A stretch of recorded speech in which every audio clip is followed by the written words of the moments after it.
Go. Hello and welcome to Geeks Assembled. And in this special edition on a Tuesday night of Geeks Assembled, we'll be reviewing season 2 of the gold standard hit TV series, The Mandalorian. The first live action Star Wars TV series, I believe. So yeah, let's get straight over to opening thoughts, and we'll open with Kevin. Kevin, what's your opening thoughts? The first episode was very cool. It was noticeable that they're doing the side stories first in this season, then the main arc in you know episode four. Oh no, episode 5, 6, and 7, 8. Those are the main arc ones. Yeah, it was a good season. I like the first one that they used the IMAX aspect ratio when the screen, with the monster was filling the whole screen up. So that was cool to see. Didn't expect that. Well, yeah, we have a lot of potential now since we seen the biggest surprise at the end of the series. So yeah, can't wait for season 3. Hopefully it's coming soon, but yeah, probably Boba Fett's going to be first. Thank you, Kevin. Let's go over to Lee next. Lee, what's your opening thoughts? Well, I absolutely loved season one. It could do no wrong for me. Season one, it was Star Wars reborn sort of thing. The original feel of Star Wars, and then along trots season two this year and blows that out the water. Um, these two guys really know their how to how to entice the fans back to loving Star Wars, because we lost faith in what we were given in the cinema world of Star Wars just lately. Not saying that some of the movies were bad or some of them were good, but we sort of lost faith. And then this came along. These two guys came along, created the Mandalorian, delivered on season one, and just delivered again with season two, and just poured honey over that for us. It was just brilliant. As you said, there's quite a few surprises, maybe three main surprises as you go along the season, mainly characters, shall we say. Susan's give it away for one of the characters. First time live action for that character, of course. And but say then we get an original character back from the movies, what hasn't been seen on screen since 1983. Of course, everybody knows, I think now, Boba Fett, or as people call him, Boba, or I call him Boba, because I'm a close friends. And then, of course, we get to the finale. Wow. What's great lightsaber action at the end there. I think people have seen it, but all I'm going to say is green lightsaber, say no more. Yeah, it's just, I mean, it's amazing. It's only this last season and this season, only 8 episodes long. But it seems like it's a bloody, an epic movie. But, some of these episodes are only 30 minutes long at the most. But, it's amazing what they've done for a TV show. Good on them. They've put a lot of time and effort and love into this, the season. So that's my opening thoughts for now. Thank you, Lee. Let's go over to Susan. Susan, what's your Okay. opening thoughts? I'm so excited to tell you. Oh my gosh. Oh my gosh. First of all, Grogu. They took a year and a half to name our main character. I mean, that's a big, long stinking reveal. And then they had other amazing reveals like Ahsoka Tano Bo-Katan from Rebels and from the Clone Wars, and Boba was there, the Slave One. You just get this trippy feeling that you've seen it somewhere before, like on the way to Bespin, and you're just like, oh, I recognize that ship. And so it's really a. And then they've got redemption of the characters from the first season. I mean, like that believer story where the guy who was in prison, they left him in prison. They go back for because they need him all of a sudden, and then he helps them, and in that story you get the first sense that maybe these stormtroopers are just soldiers because they're really excited to um, see them come in with the shipment of stuff of fuel, and they salute, and you're just like, wow, well, maybe I feel good about that. And that's crazy. And then the final episode, they reveal Luke and R2D2, and you just want to fucking die. You just want to scream, cry, yell, laugh your face off. You want to cringe. You want to squee. You've got all of those feels going on at the same time. Literally, there was no better reveal, and he was a badass. He was as badass as Vader was. He was as badass as he ever was in the movies. He's he's better. He's a better Luke, and of course Hamill voiced it, but they de-aged the face, and but I really love this season.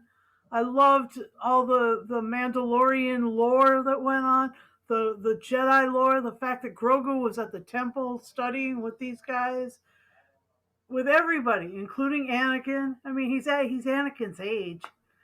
So really, Anakin and Grogu are my age and Lee's age. So we're still babies. We're still learning to slug it out and stuff. And it's just 50's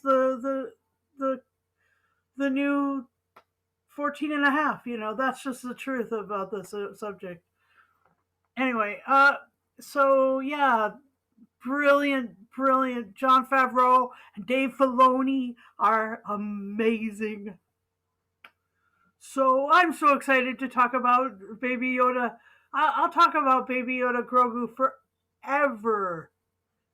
I mean, this is a character that I have grown to love. Of course I loved Grandpa Yoda. Of course I did. Grandpa Yoda was like, so endearing when he was beating R2 with his little walking stick. Of course Grandpa Yoda had moments, but Baby Yoda playing with stormtroopers like rag dolls was a little dark. But, times are what they are. They don't have it's showing that they don't have a hard and fast good and evil thing. It's more character driven than hard and fast good and evil. And I look forward. I like Kevin and Lee have said, I'm looking forward to season 3 with bated breath. It's gonna be great. So excited. Anyway, back over to you, Connor. Thank you, Susan. Yeah, I think that this season, I've got to agree with Lee. It did top season 1. Season 1 was fantastic. This one was even better. Even from the first episode, you get Timothy Olyphant turning up, who's a fantastic actor, and he plays a role that I want him to come back in. I do want Cobb Vanth to return, and it did seem at the end of that episode that he hinted that he would be back at some point. But yeah, this season went quite deep into the two main characters, Mandalorian and Din and Grogu. I love what they've set up with Grogu, not just in the finale with Luke Skywalker going off and training him, but also if you remember in the Ahsoka episode, there's some talk about him kind of wrestling with the dark side, a little bit the same way that Anakin was doing, and that if he's not trained properly, he could go either way. So, kind of knowing that, and then seeing Luke Skywalker come into the picture and take him away to get trained, I wonder if there's kind of going to be a repeat there, but it's switched in that now a Skywalker gets to see another of one of their apprentices turn to the dark side, which would be an interesting twist, obviously after the Obi-Wan and Anakin thing. Yeah, all the episodes were fantastic. There wasn't a bad one out of the bunch. I would say the weakest in retrospect, and it's not even a bad episode itself, is the spider one. The second episode, I thought that was a little on the weak side. And to be honest, I have to admit, the 30 to 40 minute runtime, like I know many people are complaining about it, that it's too short, that it should be an hour. But if you think about it, for episodes like The Tragedy, which was the one where Boba Fett kind of came back and was reintroduced in the armor, it worked perfectly well at that time. I think that was only like 30 minutes, 27 to 30 minutes. And all it is it's a hilltop battle scene. It's a 30-minute hilltop battle. And it works, and it's one of the best episodes of the season. So, if they want to mix and match with the run times between 57 and 30 minutes, then they can do that, I think, because it works. And also each episode is kind of individual. There is an arc going on, which is addressed kind of in the last few episodes, but it's very much one of them kind of Western shows where each week it's a monster of the week kind of thing, for a great deal of the episodes. And it does, the format is beautiful. I love the format of it. I was a bit shocked that we didn't get more of Moff Gideon. I thought that after only seeing him for 15 minutes in season 1, that we'd get a bit more, but we didn't. So it's reminding me of the Game of Thrones, the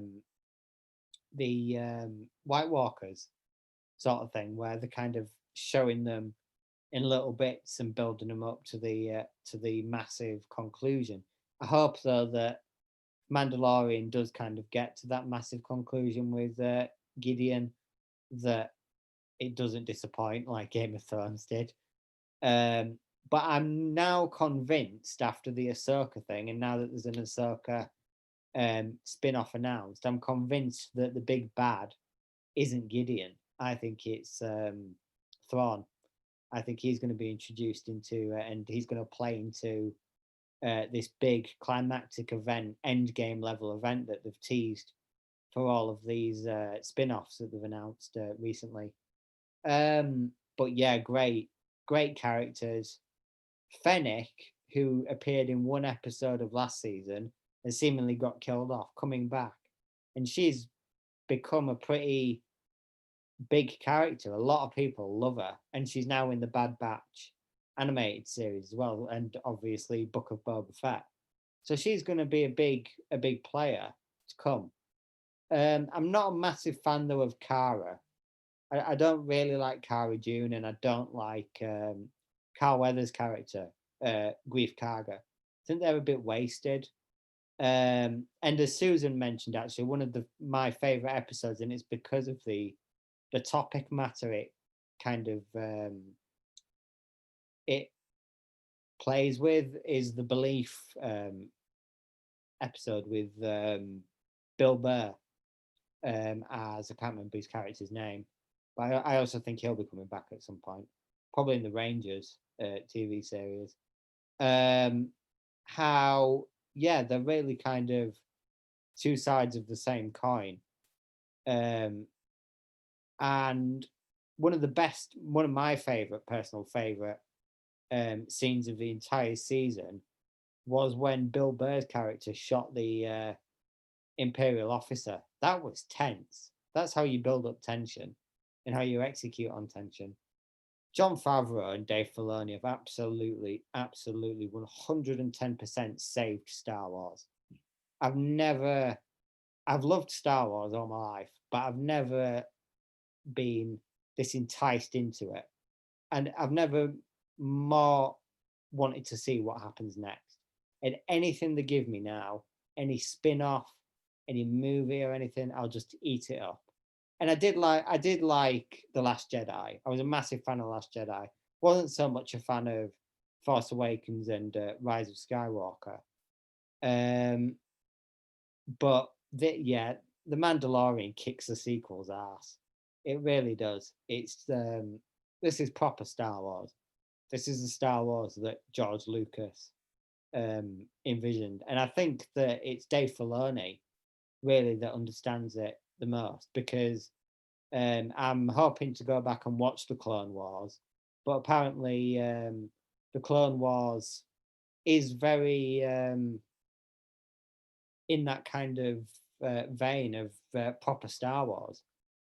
So I think if anyone was to take over from Kathleen Kennedy, it should be Dave Filoni, I think, on that front, and Jon Favreau as well. Great season overall. Looking forward to the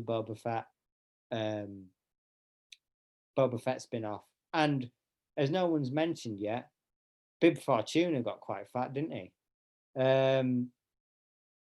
So that's my opening thoughts. I'm going to do something a little different now. I'm not going to go to favorite moments. I'm just going to open up the floor and see, because we're talking about 8 episodes here. Let's see what discussion we can get going. Since you mentioned Bib Fortuna, I think it's the Jabba the Hutt throne room chair that makes you fat. It just feeds you whatever the hell you want. You don't have to go. You don't have to go to the bathroom. You don't have to go get up for sandwiches. It just provides you with whatever the hell you want. Yeah. So. And now Boba's on the throne. He's already halfway there because he's got a dad bod. Got a dad bod. It's true. That's.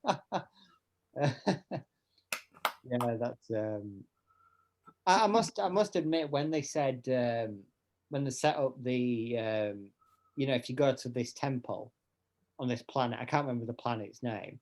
I think it was the oldest Jedi temple, wasn't it? And they said, just wait there and send this call out, and a Jedi will find you. I never, in a million years, expected it to be Luke Skywalker. I think that's why it paid off so well, is that you expect it to be Ezra or Ashoka, or one of these kind of new legacy characters that are in the animated series, but you never expect it to be Luke Skywalker. Or Yaddle from the original, or from the prequel series. So it's I think that's where it paid off for me the most, is that they're willing to bring back all of these major characters and do it so well. I mean, the CGI to me, I know a lot of people said it didn't look great, but I thought it looked fine, to be fair. It's still a TV show. Yeah, it's TV show budget as well. They use animatronics for a reason in this whole TV show, because it's better than CGI. And the Hollywood series films should make use more proper of proper effects, real effects, not CGI constantly. Because look at that scene with when Goku is on with his hand on the monitor and feeling that it's Luke Skywalker and he's looking all happy. That's all animatronic. I didn't for 1 minute actually. I didn't click onto it being Luke Skywalker until the HUD came down. I saw what I saw it with the green lightsaber. I know. Yeah, sorry, the green lightsaber. Yeah, that was a little bit. The gloved hand, the one gloved hand. Oh, the gloved hand, yeah. I didn't know. I didn't notice the gloved hand, and when the X-wing came in, I thought it was going to be one of the two pilots that was in the Spider episode. Right. Those guys were great. Mace Windu. Yeah. Mace Could have been him. Yeah, that was. For me, it's just about bringing characters you loved from the originals, what didn't get a chance to shine on screen, like the Tusken Raiders in the original New Hope. They weren't in it long, was they? But you got the first episode. It was a Tusken Raider episode with the crate dragon, and that the design of that dragon. Wow, that was brilliant. But a bit Dune, a bit right? Dune, but also as well, it sort of answers how Boba sort of escaped from his predicament. Yeah. If Mando can do that with a huge thing like that, of course Boba can get out of the Sarlacc pit. That's true. And then you get all the other characters what you saw in the cantina, the squid heads and also the Admiral Akbar race. I can't remember the name of those. Mon Calamari. That's the one. Yeah, we got a whole planet of them, didn't we? Yeah. They were bringing little characters back here and there in each story, which was just brilliant. Because they never got a chance to shine in the movies because there was always just in the background. And there was other cute characters like the duck lady and her duck husband with those duck eggs. I think they were frogs. She was a frog. Frog. Yeah. Sorry. But now that episode reminded me of the Finn for some reason. I don't know, with the spiders and that big, the design of those spiders was amazing. I mean, the chase sequence through the ice caves was brilliantly done. But what got me in that episode was the eggs. I thought alien. When Grogu was looking at it, I thought, is it going to go like that in a face hugger? Well, an interesting fact. But that was later on. They did do a face hugger bit later on. Yeah, they did. Yeah. An interesting bit about that episode was the ice spiders came from scrapped Empire Strikes Back concept art. Oh, really? When I can't remember the name of the thing in Empire Strikes Back, the big I know Yeti thing. What's it called? The Wampa. Yeah, the Wampa. It before it was a Wampa, they were originally going to do that probably almost like exact sequence where it was ice spiders instead of a Wampa attacking Luke. So it's interesting that they're kind of using old kind of concepts and bringing it into this show. To be honest, yeah. So, are we going to see Han Solo? No, I don't think we will. You didn't think we'd see Luke, but hey, I called it weeks ago. I definitely think we'll see Luke again. I do think we'll see Luke again, but yeah. But that Luke moment was an oh shit moment. It was very oh shit. And to be honest, so maybe Grogu got saved by being stuffed inside of R2.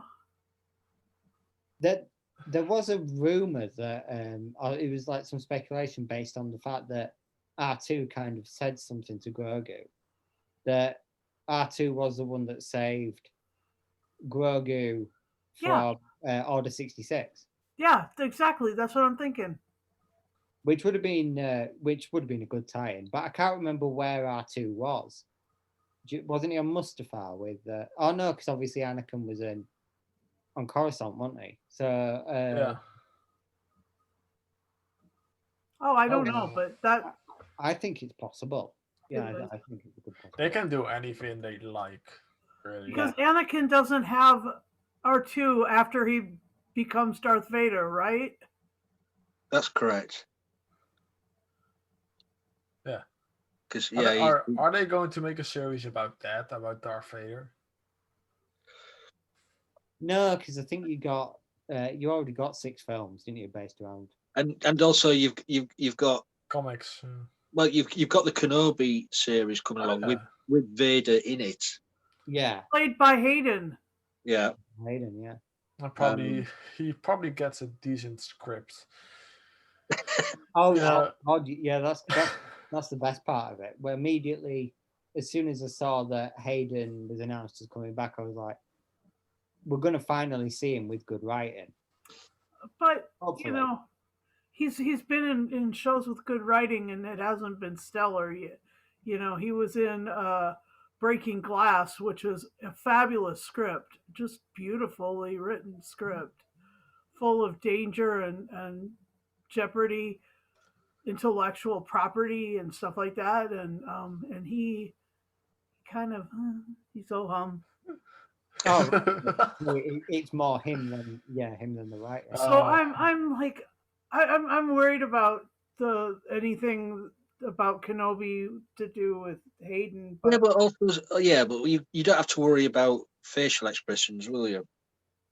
He's probably going to get post-traumatic stress disorder. That's what Obi-Wan's going to get. And at the very least, Ewan McGregor's going to carry that anyway. So I don't think that Hayden will detract. He probably is going to be as a Vision. They don't probably going to use Darth Vader, But maybe they're going to do. Jar Jar will be back. Yeah, of course. He's the Darth Sith Lord. You never know. But I mean, for me though, okay, you've got the Mandalorian element in this, as you said, but with Grogu as well, sort of the comedy elements. I mean, you say eating the frog lady's eggs. I thought was really funny, where he was sneakily doing it all the time, but where he's flying through the air with Mando, and his ears are flapping away, and just like he's just loving every minute of it. And one bit for me, I can't remember which episode it was, but he was strapped into the chair and Mando was swerving around in space, and Grogu was like that, like on a roller coaster. Way! Yeah. And then he vomited at the end of it. Yeah, there is good comedy in it, I must admit. Yeah.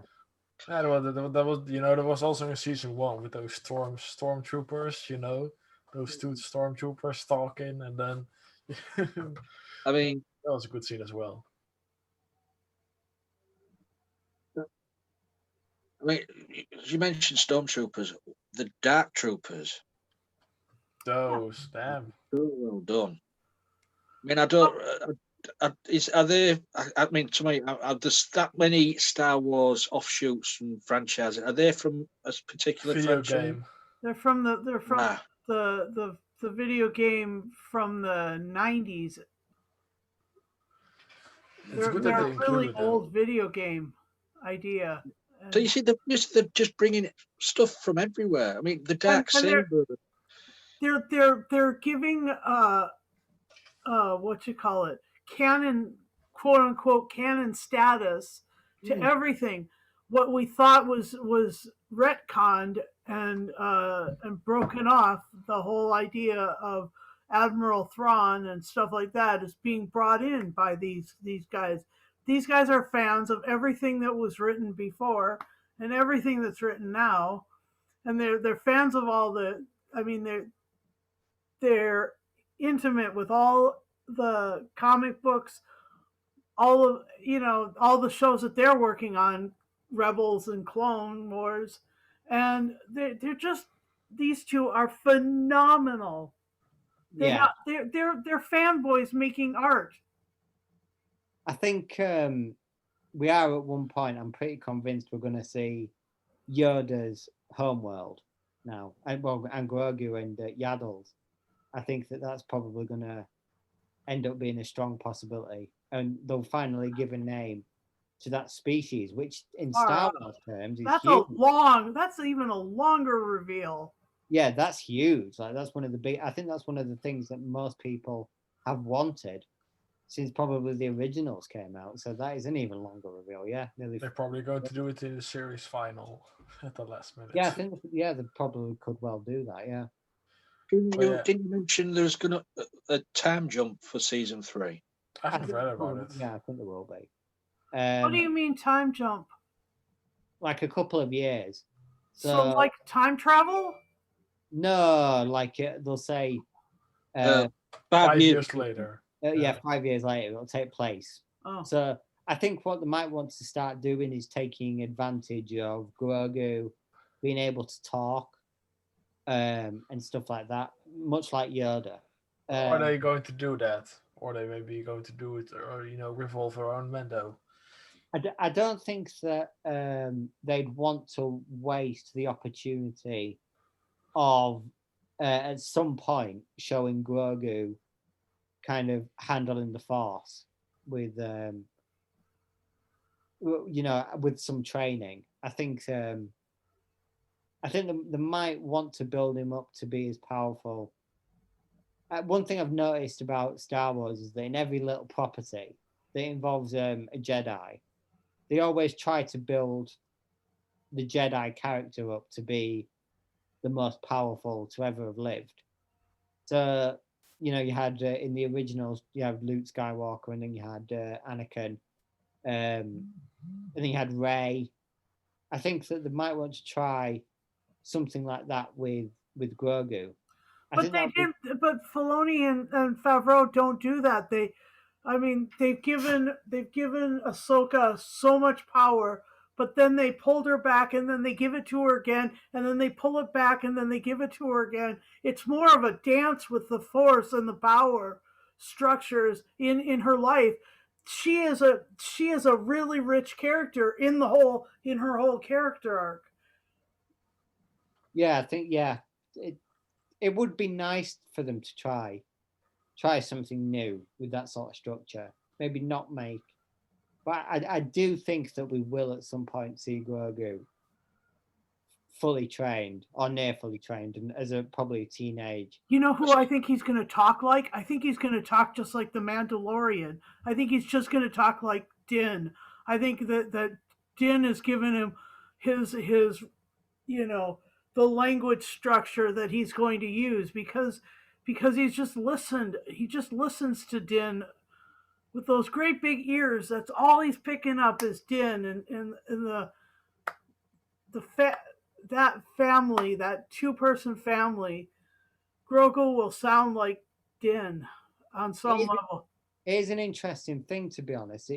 Because I haven't explored the expanded universe, so I'm not certain myself. But I don't think that Yoda's species, I mean, they haven't even been named, so that would make sense. They've not even been explored that much. And we haven't heard Yaddle speak. So we don't know how they learn language or kind of, what their language is or anything like that. So there's an opportunity with Grogu to build up this species, like what we know about this species as well. So yeah, he could end up speaking like Din. Yeah. Yes. I think it'd be. It's just a very interesting thing that they've done with this show. I think 2 flawless seasons. You've set yourself up really, really well. But we're going to have to wait a while for season 3, aren't we? Because Book of Boba Fett is going to be first, isn't it? Yeah, I think 2022 is. But Jon Favreau did say yesterday that it won't be long after the Boba Fett series. So I think it might be January, February 2022. Not long to wait. So really, we're getting 2 sort of Mandalorian series, aren't we? Because, Boba is not a Mandalorian. Yeah. And Shock. we still don't know when things like Kenobi and Ahsoka are happening, because obviously, I mean, Ahsoka and Rangers of the New Republic, they're happening within the same timeline as Mandalorian, so they probably want to get them out while Mandalorian is still going on. And we You don't. must, you're mostly going to have characters cross over from each show anyway. Yeah, I think you will. They're doing exactly what DC Arrowverse did: create characters, cross them over on different shows. And also they're creating a sort of Marvel-like universe for the TV for Star Wars, which is a good thing. Not It's bad. yeah. Yeah, Who it's knows? I just Maybe a Mandalorian movie. yeah, Mandalorian movie would be good. I think that I just pray that they kind of maintain the quality that Mandalorian has for all of them. They will. yeah. These are fanboys making art. It's really glorious. Dave Filoni's probably going to say to every director, "Don't fuck this up." Or I will You fuck know what's up." really cool is the people that they've had direct. I mean, Yes. Yeah, the people that let me see. Taika. Yeah, they had Taika Waititi, didn't they, last season? And then they had Robert Rodriguez this season, which is huge. Then they had Peyton Reed, I think, who did the Ant-Man films. He did the second episode in the finale. So Really? God knows who they could get. They could get bloody... Bryce Dallas Howard did 2. Yeah. Deborah Chow did 2. Peyton, you mentioned Peyton Reed and Taika Waititi, and Carl Weathers directed his own episode. Yeah. I mean, they've had some excellent directors. You can see, the one guy that was in the background left, during the shooting. And Rick Famuyiwa. I don't know how to pronounce that name either. I think it's Famiyawa, but I'm not certain.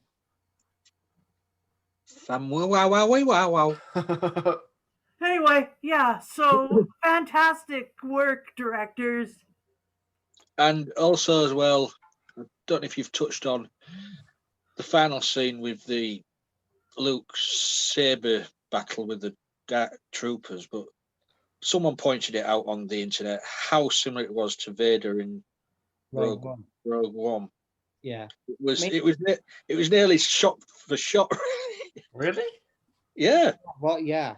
As soon as he comes out of the lift, it's identical, pretty much. Apart from one saber's green, one saber's red. Yeah. That my one issue with both the Ahsoka lightsaber fights and Luke's is that I feel like this. I don't know if it's the same people doing the choreography as the films, but in the Mandalorian, they feel kind of robotic, a bit stiff. Well, there's my theory behind that is they're getting old. No. There's not a lot of Jedi about to keep up the old training and about how good you are at all this. So you will be a bit stiff and ragged around the edges. They've lost their mojo in the saber fights, really. Because they say how many Jedis are out there? Not very many by that point. Not that many. So they're a bit rusty around the edges. Yep. So that's my theory anyway. And the cat is eating my pizza. Hold on.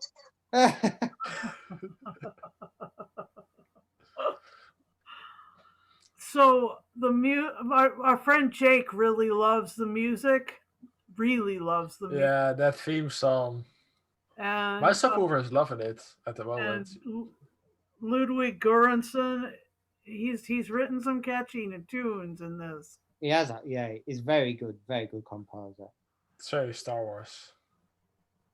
I do hope he takes over from John Williams, but we'll see. We shall see. If they ever go back to doing the episodic film. But I mean, John is still around, and he's still, I think he lives in Cambridge, Massachusetts. He lives pretty close to here. He works with the Boston Symphony Orchestra all the time. Oh, wow. The Boston Pops. So he's still doing stuff, a lot of stuff. Oh yeah, I mean, he's one of the greatest score meisters going, really, isn't he? Yeah. Yeah, if not the greatest. Oh well, I guess Hans Zimmer might. Yeah, but Hans- the guy from Tenet, that score. Yeah, it's the same guy that did the Mandalorian, which is crazy. But with less bass. With less bass. Yeah, yeah, bloody hell. So Yeah, go ahead. sorry, I think the score during the Luke scene, especially, as he's fighting the Dark Troopers, was spectacular. That was my favorite bit. and I can't remember the actor's name. Moff Gideon. What's the actor's name? Giancarlo Esposito. Esposito.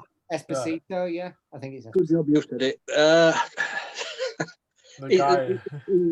He's everywhere. The boys. Breaking Bad. He's just, and he plays bad so well. Yep. He does. He was in Once Upon a Time. Yeah, he was. Was he the mirror? He was the mirror, wasn't he? He was the mirror and the genie. Yeah. It was in Breaking Bad as well. Yeah. Gets blown up to pieces. Spoiler alert. Pedro Pascal's everywhere now as well. Mm. Which is this is going to do a lot for a few actors. And also they've given him chance this season to take his helmet off twice. And the woman who plays the voice of Bo-Katan in Rebels and in Clone Wars plays Bo-Katan on the screen. So this really like solidifies that character in perpetuity to be hers. Yeah, but is she going to fight Mando for the Darksaber? Oh, sure she will. That'll be part of the season 3. Because she sure as hell will try to kill Mando. And you could see that Grand Moff was really trying to get at Bo-Katan when he was talking to Mando. Before that whole Luke Skywalker thing happened, he really was trying to get her to kill probably Mando. There's a huge thing about there was a huge arc about the siege of Mandalore in Rebels, and Bo-Katan has lost her sister. Sabine was the leader, and then she lost, and then she has had that dance with power as well. She was basically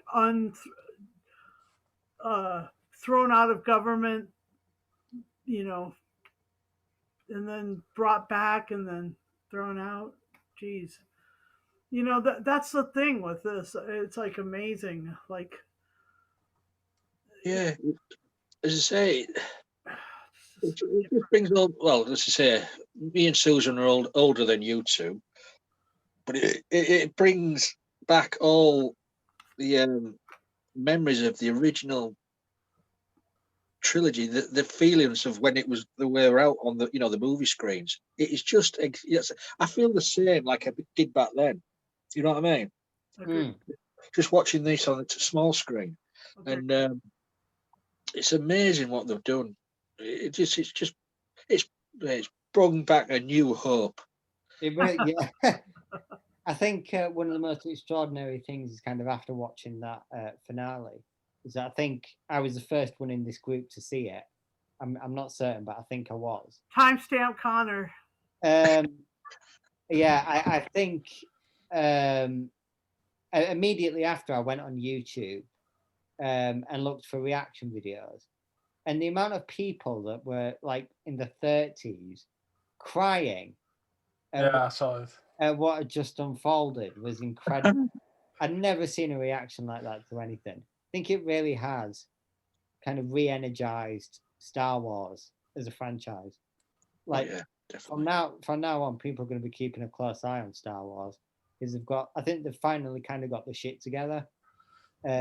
since the Disney acquisition, and they've got a plan now, which they didn't have.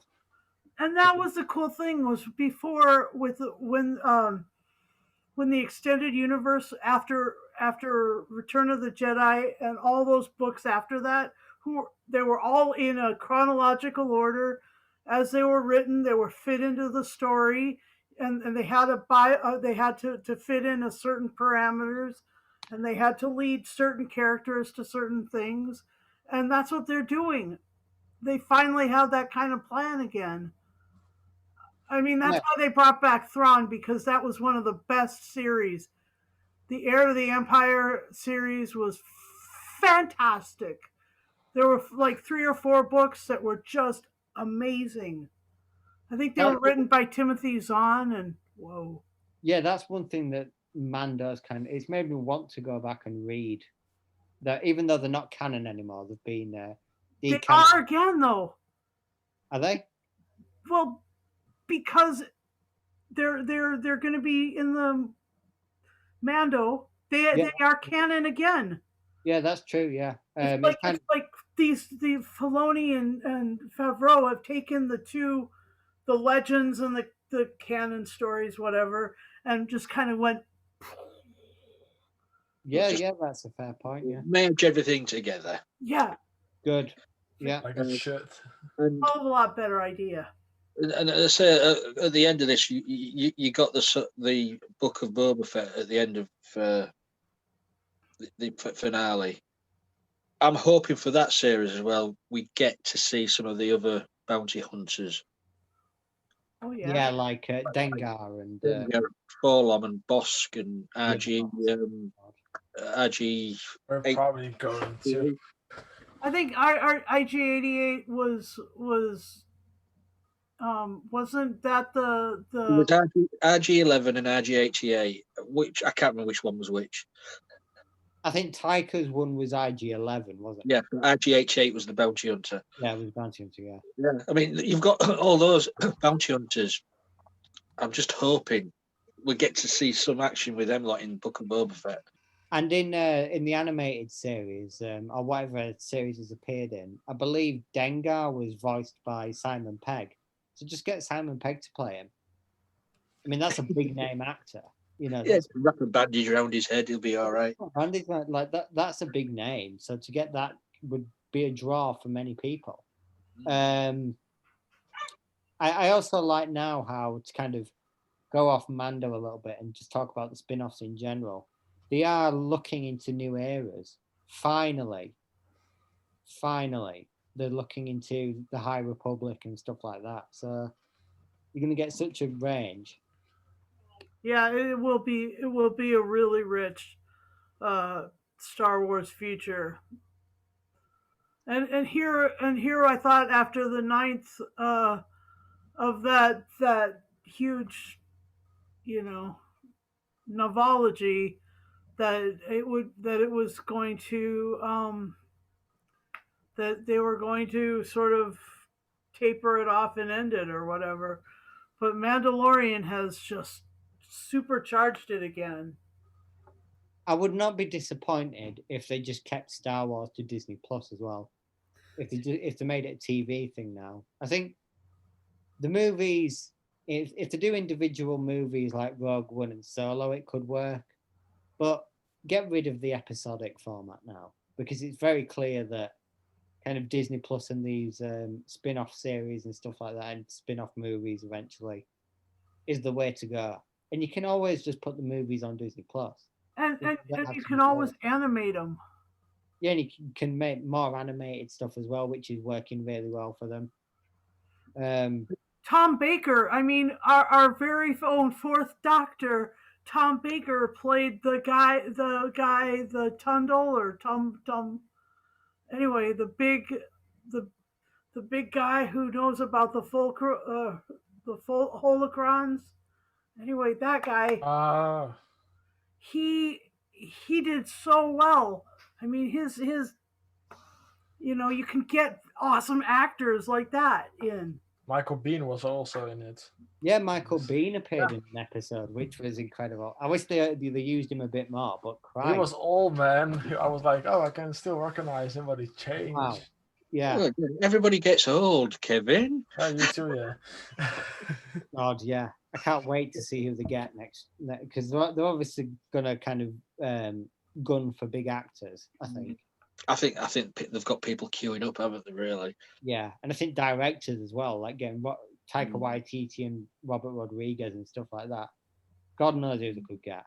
So these other, I mean, I saw the Disney thing when it was broadcast, but the other spin-offs. The Bendu.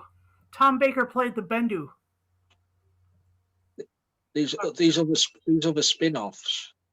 You say you've got Kenobi, you've got Book of Boba. What was the other one? Ashoka and Rangers of the New Republic. There's others as well. Yeah. I'm sure. The guy from Rogue One, yeah, I know. Yeah. Okay. Cassian Andor. Then there's a droid story, which is a C-3PO R2D2 centric. There's endless things they're doing with it now. They've seriously sat down and had a total rethink of what they're having to do with the Star Wars franchise. Yeah, and you've got that Star Wars Visions, which is like a manga take on Star Wars, which is going to be crazy. Are we going to get Ewoks, please? Evil Ewoks, I want to see. What, an Ewok holiday or whatever that. We're not going to do that holiday special again. If anybody's getting off, Ewoks deserve a spin-off. Jawas deserve a spin-off. They did actually release, and I don't know if anyone's seen it yet. They did release a Lego holiday special. Yeah. There's all of the. So yeah, you've got Lando as well, and the Acolyte. The Acolyte's the one I'm looking forward to. That's taking place right at the end of the High Republic, and I've heard the High Republic is only 50 years before Phantom Menace. So who's going to show up in that, considering it's about dark side users? Plagueis. Darth Maul? Possibly Darth Maul. Plagueis, Palpatine as a younger man. Fuck. Yeah. You've got a wealth of stuff there that you can explore. And there's going to be even more than that. I'm glad I'm not giving up my Disney Plus subscription anymore. And the good thing they're doing is like they put in Star on the surface, so you can get maybe R-rated Star Wars. Yeah, I think Disney Plus is this close to being the biggest streaming service in the world. Yeah, but it would be cool to make an R-rated Star Wars show or anything like that. I thought Rogue One would have benefited from being R-rated in many ways. Rogue One was fantastic. Rogue One was like 10 out of 10. But making that R-rated, just imagine what you could do with an R-rated Star Wars. Darth Vader scene. Yeah, it's just incredible. Like the scope that they've got now. And they can always come up with new stuff as well, like the Acolyte. I mean, there's never been a Disney Plus has just transformed all these franchises. I mean, if they can do that with just the Star Wars franchise, I mean, they've got the Marvels franchise now. Okay, yeah, they're doing the movie stuff, but what can they do with the Marvel TV stuff? I mean, you're getting She-Hulk, you're getting stuff like that. Yeah, Secret Invasion. Yeah. So I just want, come on, Disney, purchase DC now. God, yeah, if they did that, and it's probably possible. It's possible because if all these people are going to file lawsuits against Warner because of what they've been doing, what they've done, Disney can do in there. Come on, Disney. It's funny that. What are all the lawsuits against Warner? So the HBO Max slate is going to be in the theaters and on HBO Max at the same time, and a lot of directors didn't got the message before that got announced, so they're pissed. I'll look it up. I'll look it up. Thanks, Kevin. And you're welcome, Susan. I think it's funny that a few years ago everyone was like, "Oh, Disney's taking over everything." everything's going to be Mickey Mouse soon, under the House of Mouse. If they put Now the I- right people on there, it's going to be good. If they put the bad people on there, it's going to be shite. Now everyone's like, just Disney take over everything. Because Yeah, please, Disney, come on, Disney, please come over and take over the BBC. they're handling this streaming thing really well. This like even WandaVision, which comes out next month, Oh yeah, looks really good. Already next month. Then. What is Wonder Vision? It's a spin-off about Scarlet Witch and Vision. the Vision. Oh, That's supposed to be dead, but he's alive somehow. like a 1950s Sitcom. sitcom sort of thing, isn't it? It looks fun. I got to admit. Yeah, God. It's going to be a good year. The future is bright. The future is very bright. I mean, Indiana Jones, which they announced at the which is there. They could start making TV series based on that. They already did. Yeah, they could bring back young Indiana Jones and make a TV series, continue that. You know, it's just you've got so much that could, and Willow as well for some bizarre reasons. All of a sudden, getting a sequel or a TV series or whatever. It's all George Lucas and Spielberg based, isn't it? Yeah. yep. George Lucas sold his soul to Disney, so they own everything he created. You know, get Steven Spielberg to direct an episode of The Mandalorian. You never know. You never. Or Peter Jackson. Oh well, yeah, Peter Jackson. If he does, yeah. Steven Spielberg, though, being George Lucas's oldest friend, and that would be a huge gap. I think, for a Star Wars episode. If George Lucas is going to direct it. You know, it's amazing what they could do, the possibilities. Yeah. It's crazy. All from this little show called The Mandalorian, Which we love so much. I think it's universally acclaimed here on Geeks Assemble. That's for sure. Well, I've not really heard any people really say they absolutely hate it. Oh, Yeah. no. It's love all the way. Yeah.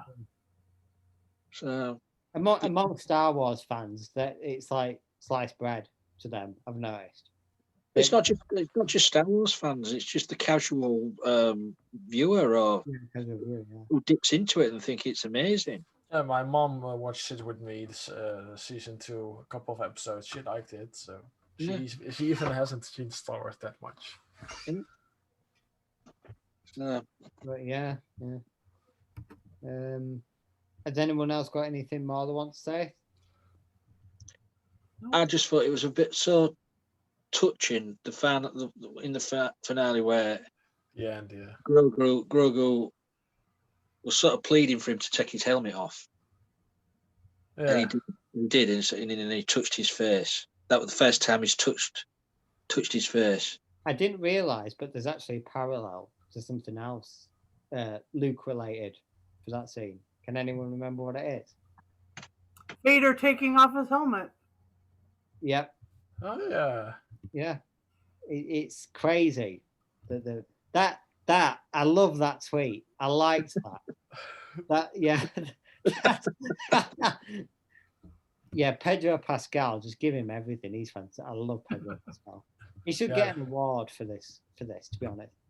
Because, I mean, how difficult must it be to act under all that armor and that helmet and still be that lovable a character? Yeah, but I have heard that he's not always in that costume, you know. It's someone else. Is it? Oh, right. I don't know. I might be wrong, but somewhere I saw a few months back that, you know, it's mostly someone else in the costume and he's just doing the voice dub. Oh, wow. Well, wait, please, Disney Plus, don't sue me. They probably aren't. They're probably going to do it for some stunts. You know, then you have to. Oh yeah, stunt work. Yeah, probably. Yeah. What do they call it? Brown eyes. Yeah. Yeah, brown eyes. Yeah. Brown eyes. Yeah. And this is just an animatronic puppet, but once again, just like Yoda, It's a puppet. you're sucked in and you're totally obsessed with, or I am, with Grogu. Well, let's just hope your love for him remains intact if he goes down the dark path. If he becomes a little Sith Lord. If he becomes a little git, yes. I actually do think that, just thinking on that point then about the awards, I do think that shows like this will transform awards, because I think that Oscars might start considering animatronic or CGI performances more. And I think stuff like the Emmys and stuff that focus on this would be covered under the Emmys. Yeah, I think stuff like the Emmys for TV would consider Pedro Pascal and Grogu as performances in their own right as well, and they could get nominated. I think it's landscape changing. I think you liked it. Yeah. I genuinely think it is landscape changing in just many ways, not just TV. Storytelling, stuff like that. It's been an awesome season. It delivered on every thing. Yeah, and I know what score overall it's getting from me, and it's pretty obvious. It's probably only the second time I've ever given this on Geeks Assembled, so yeah, it's pretty big. Totally, I've been drinking. Finish. So yeah, if no one else has got anything they want to say, we'll go straight to final say and score. The ending was beautiful. The ending was beautiful, yeah. It was really touching my heart, like, little. Did you cry? No, I didn't. My girlfriend was almost close to it. I was in total shock.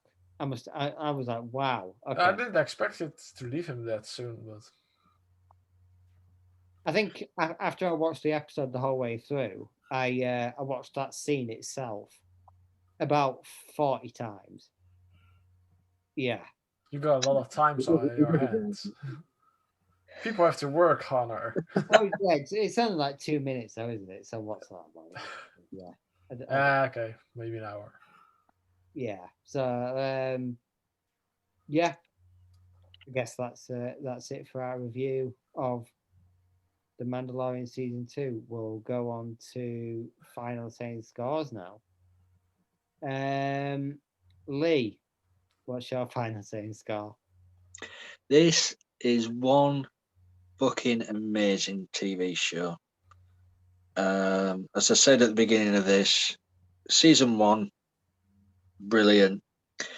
This season 2, just knocked the ball out of the park. It was just, it just delivered what everybody wants. So for me, this gets 10 lone X-Wings out of 10. Thank you, Lee. Susan, what's your final saying score? Well, I want Grogu to go back to Mando. This separation of families, it's terrible. The Jedi are separating families. Sad. Okay, I will give this thing 15 seeing stones out of 10.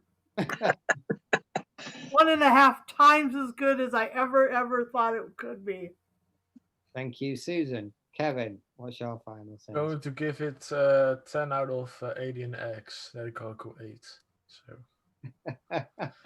Thank you, Kevin. Yeah, it gets a 10 out of 10 from me. Fabulous. Absolutely fantastic. Can't wait for season 3. Can't wait for Book of Boba Fett. Can't wait for all the other 100 spin-offs we've got planned either. Thank you for bringing Star Wars back to where it should be and to the quality that it should be. Yeah, much appreciated. Especially over the year that we've had. I think it's done a lot of people a lot of good. Kept them sane, isn't that right? Whoopi Goldberg who is, brilliant in the stand on her show, The View. Right beside her is always Grogu. Grogu sits right beside her and does the show The View every day. Yeah, so it's a pop culture icon now. It definitely is. Oh, yeah. But yeah, so that's our review of Mandalorian season 2. Sure, we'll be back the year after next for another one. I'm sure we'll review Book of Boba Fett and all the other spin-offs to come. Yeah, so if we can keep up with it all, that is. Yeah, that's true. Yeah, so thanks for watching. Hit the subscribe button if you like our content. Hit the notification button so you can get notified whenever we put up a new cast. Message Lee if you want to join in a future cast. He's always appreciative of that, as are we. And yeah, we'll see you in the new year for some exciting cast choices. Yeah. I don't actually know what we're doing. I know what we're doing the first week, but other than that, I don't know. So I'm just guessing. So yeah, take care, and we'll see you on the flip side of 2020.